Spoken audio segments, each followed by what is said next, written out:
So that picture it tells the story of two technologies. There's one technology which is sort of like, gives you a high return but quickly flattens off.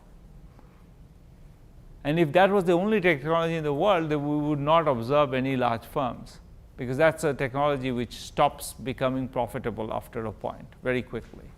But there's another technology which starts way to the right of that, and that technology is only profitable if you invest. So what that curve says is that there is two technologies. Production from technology 2 is lower than production for technology 1 until you cross a particular point. So you need to make enough investment to make that profitable. So you're going to buy a machine which produces a lot of garments, but if you can't buy the cloth that goes with the machine, then no point buying the machine. You're going to lose money for sure, because you have nothing to use the machine with. Garments need a machine and they need cloth. And if you have only money for the machine, then you should not buy the machine. You should buy the machine only if you can buy the machine and buy the cloth. So there are more profitable technologies and less profitable technologies, but the disadvantage of the more profitable technologies turns out to be that you need to invest enough in them to make money. So the problem is that the poor are caught between a kind of a rock and a hard place, which is that they can't really get up to the level at which they would make real money, because that technology is just too expensive for them. They don't have that much money. The technology that they can access has very fast diminishing returns, so that one also is not worth growing a lot.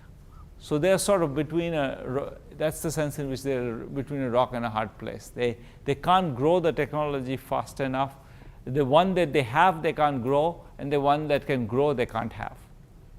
And that's what this picture is about. This picture, if this is what the world looks like, then the poor are stuck at a point like M, and the rich are stuck at a point like, that second ball up there.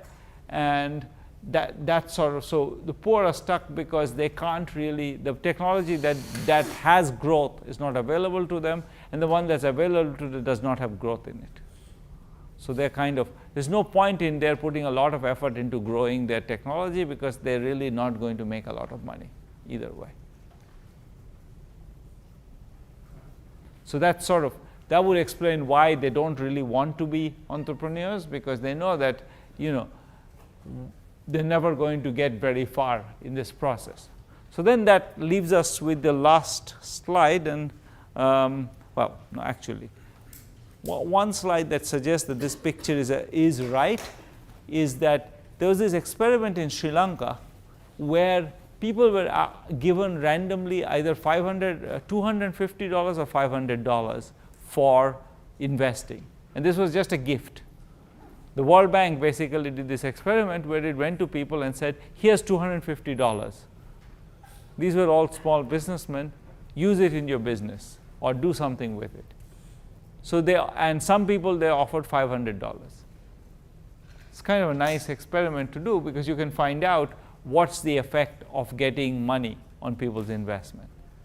And strikingly, if you give $250, you get high marginal returns. So these people who get $250 invest $250, and they make about 60% a year on that. So that's pretty good returns. On the other hand, if you give them $500, they don't invest the second $250. They just use it for repairing their home. So they don't believe that the second $500 are going to grow their business that much more. They believe that there's diminishing returns. That's why they don't invest it. So basically, the poor seem to be acting as if they also believe exactly that picture, that they have high returns on the first 250 but not on the second 250. Yeah. So that's a really good point then to like a point past the triple Y line is just like save up enough money or like take a loan out so that you can like achieve, or you can jump the curve and buy the technology. Absolutely. So it's like technically like then like giving loans out to small businesses should work. Well, it depends on how big the loan is. Yeah. I think the problem is that the jump is not at $500. The jump is at $10,000. So you can't really, so none of the loans they're being offered allow them to make that jump. That's the problem. So if you, And they're still too small to like go to like a normal bank. yeah.